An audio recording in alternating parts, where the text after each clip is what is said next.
माता की जय, भारत माता की जय, भारतीय जनता देशाనికి ఘనత, भारतीय जनता देशाనికి ఘనత. తెలంగాణ ఎన్నో సామాజిక రాజకీయ సైద్ధాంతిక ఉద్యమాలకు చిరునామా. అణచివేత దోపిడీ పీడనాల నుండి విముక్తి కోసం రజాకారులు భూస్వాములు పెద్దందారి వ్యవస్థను కూలదోసి ఘనమైన చరిత్ర ఏర్పాటు చేసుకున్నటువంటి రాష్ట్రం తెలంగాణ రాష్ట్రమైన విషయాన్ని ఈ సందర్భంగా తెలియజేస్తా ఉన్నాను. దశాబ్దాల వలసవాద శ్రీమంత పాలనను అంతం చేయడానికి అనేక ఉద్యమాలు చేసినటువంటి గడ్డ ఇలా తెలంగాణ గడ్డ అనే విషయాన్ని ఈ సందర్భంగా తెలియజేస్తా ఉన్నాను. ఎందరో విద్యార్థులు యువకులు వీరుల త్యాగాల బలిదానాల పురాణానికి ఏర్పడ్డ రాష్ట్రం ఇలా తెలంగాణ రాష్ట్రమైన విషయాన్ని ఈ సందర్భంగా తెలియజేస్తా ఉన్నాను. తెలంగాణ స్వరాష్ట్రంగా ఆవిర్భవిస్తే తమ కొలువులు వస్తాయని తమ బతుకులు బాగుపడతాయని యావత్ తెలంగాణ భావించింది. తమ స్వరాష్ట్రం నీళ్లు నిధులు నియామకాలు ఏంటి నీళ్లు నిధులు నియామకాలు అయితే ఉన్నారో ఈ నియామకాలు స్థానికంగా ఎవరైతే ఉన్నారో వారికే వస్తాయని చెప్పేసి గొప్ప రాష్ట్రం ఎదురు చూసినటువంటి తెలంగాణ నిరుద్యోగ లోకం ఏదైతే ఉందో ఆ యొక్క లోకం యొక్క పట్టి రాష్ట్రం పైన గొప్పను నిప్పురమని కలిగిన చరిత్ర ఈ తెలంగాణ రాష్ట్రంలో ఉన్నటువంటి రాష్ట్ర ముఖ్యమంత్రికే దక్కిందనే విషయాన్ని ఈ సందర్భంగా తెలియజేస్తా ఉన్నాను. తెలంగాణ రాష్ట్రంలో ఉద్యోగాలు కల్పిస్తా ఉన్నాం. తెలంగాణ రాష్ట్ర ముఖ్యమంత్రి గారి మాట నీటి మీద రాతలేయాలి అనే విషయాన్ని ఈ సందర్భంగా తెలియజేస్తా ఉన్నాను. వాళ్ళందరూ వైట్నర్ పెట్టుకొని పోతా ఉంటే వైట్నర్ పెట్టిన పేపర్ మీద మీరు ఏ విధంగా దీనికి సమాధానం చెప్తారో డిమాండ్ చేస్తా ఉన్నాం. అదేవిధంగా బాధపడే విధానం కూడా లేకపోవడాన్ని భారతీయ జనతా మోర్చా నుంచి తప్పుపడుతూ ఉన్నాం.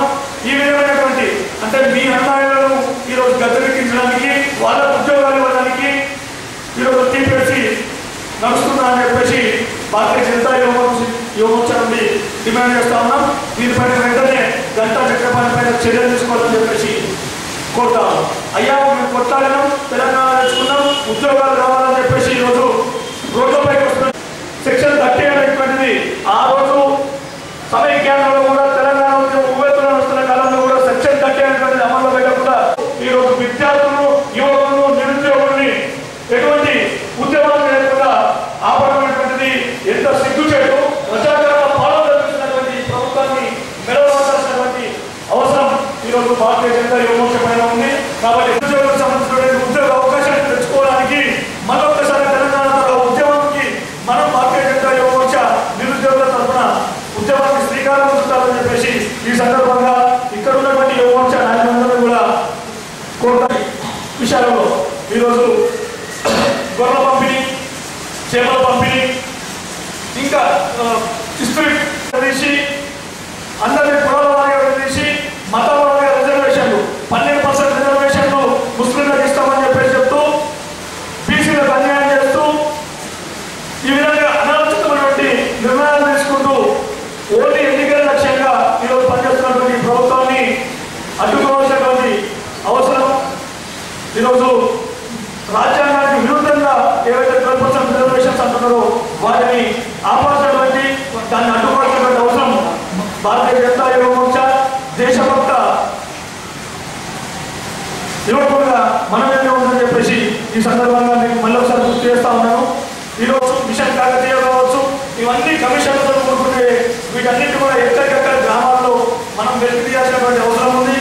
వాటిపైన ఆర్టీఐ యాక్ట్ ప్రకారం మనం దాన్ని ఎంత విస్తృతంగా తీయాలి, ఎంత లోతు తీయాలి అనేటువంటి మనం తీసుకునే ఆర్టీఐ యాక్ట్ ప్రకారం దాంట్లో దొంగలు ఎవరు దోషులు ఎవరు అనేటువంటిది మనకు తెలుస్తుంది. ఈరోజు డబుల్ బెడ్రూమ్ పథకం పైన కూడా మనం ప్రజల్లోకి తీసుకెళ్లి అవేర్నెస్ తీసుకురావాల్సినటువంటి అవసరం ఉంది. ఈరోజు 1,00,000 ఇల్లు సెంట్రల్ గవర్నమెంట్ శాంక్షన్ చేస్తే ఈరోజు ఒక్క ఇల్లు కూడా కట్టినటువంటి పాపాలు పోలేదు. ఆ నిధులన్నింటినీ కూడా దారి మళ్లించడం జరుగుతుంది.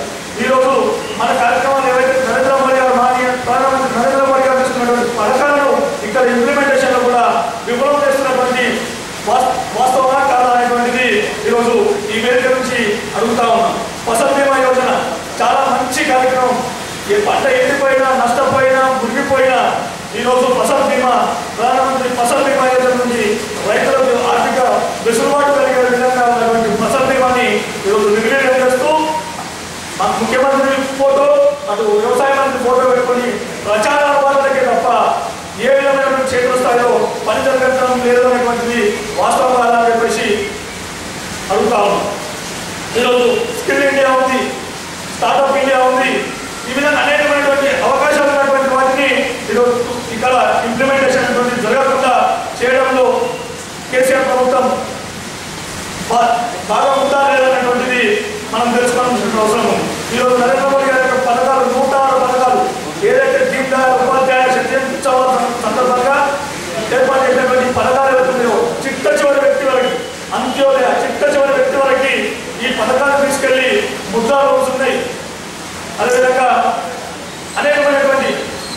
విద్యార్థులు తీర్చిదిద్ది నాణ్యత లేని విద్య ఇవ్వాలనుకుంటుంది.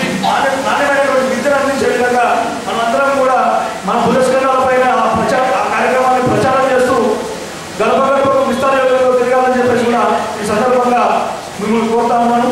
రానున్న రోజుల్లో మనం తీసుకోవడం జరుగుతుంది. వాటిపైన ఉద్యోగించి సెప్టెంబర్ 17 తెలంగాణ విమోచన దినోత్సవాన్ని అధికారికంగా నిర్వహించాలని చెప్పేసి మనం ప్రతి మండల కేంద్రంలో కూడా కార్యక్రమాలు నిర్వహించి సెప్టెంబర్ 17 కనీవిని రీతిలో ఈసారి మనం సెప్టెంబర్ 17 కార్యక్రమాన్ని తీసుకొని ప్రతి ప్రభుత్వ కార్యాలయాలపైన కూడా సెప్టెంబర్ 17న జాతీయ జెండా ఎగురవేసేటువంటి కంకణబద్దులు రావాలని చెప్పేసి ఈ సందర్భంగా కోరుతా ఉన్నాను. అదేవిధంగా అవినీతి ఏదైతుందో ప్రభుత్వ అధికారుల అవినీతి కావచ్చు, ప్రభుత్వం అవినీతి కావచ్చు, వీటిపైన కూడా మనం చర్య తీసుకునే విధంగా వీటిని ఆపే విధంగా తగిన చర్యలు తీసుకోవాలని చెప్పేసి కోరుతూ నాకు ఈ అవకాశం ఇచ్చినటువంటి మీ అందరికీ కూడా పేరు పేరున ధన్యవాదాలు.